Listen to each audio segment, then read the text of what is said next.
Un expert du crime organisé en Ontario est convaincu de la présence de corruption et d'infiltration mafieuse dans cette province. Selon un ancien chef de la lutte anti-mafia au Canada, l'Ontario serait plus corrompu que le Québec. Un ancien agent de la GRC en Ontario a déclaré en entrevue sur le programme Enquête de Radio-Canada que la présence mafieuse à Toronto se faisait de plus en plus forte en Ontario et que l'infiltration de la corruption dans cette province y était profondément ancrée. Le problème n'existe pas seulement au Québec, affirme cet ancien chef de la lutte anti-mafia au Canada. Il serait plus important en Ontario. Il avance que la corruption en Ontario, bien que discrète, soit très profonde.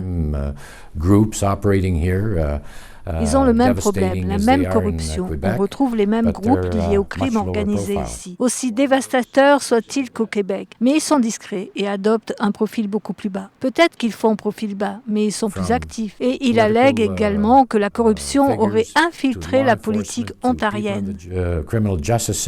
Des personnalités politiques au corps policier, des personnes au sein du système de justice pénale aux industries manufacturières, c'est partout. Personne n'y échappe. Par l'entremise des politiciens, vraiment ? Eh bien, absolument. Parfois, les policiers sont très naïfs. Ils ne se méfient pas du danger ou du risque et ils serrent des mains et acceptent de l'argent. Ce spécialiste de la mafia de Toronto est tout à fait d'accord. Il soutient également que les Ontariens ont tendance à minimiser le problème. Nous bénéficions parce qu'ils investissent de l'argent et selon une certaine perception erronée du problème, ils se convainquent que c'est une chose positive. Comme il n'y a pas de carnage dans les rues, alors les gens ne dénoncent pas la situation et ne s'en plaignent pas à leurs députés. Personne ne s'en soucie s'ils investissent de l'argent. Ils s'en fichent alors que cela empoisonne notre économie.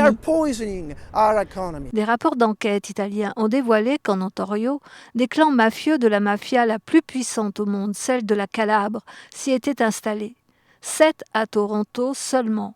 On croit cependant que ces groupes n'ont pas encore fait de percée au Québec. Néanmoins, la police s'inquiète qu'il le pourrait toujours.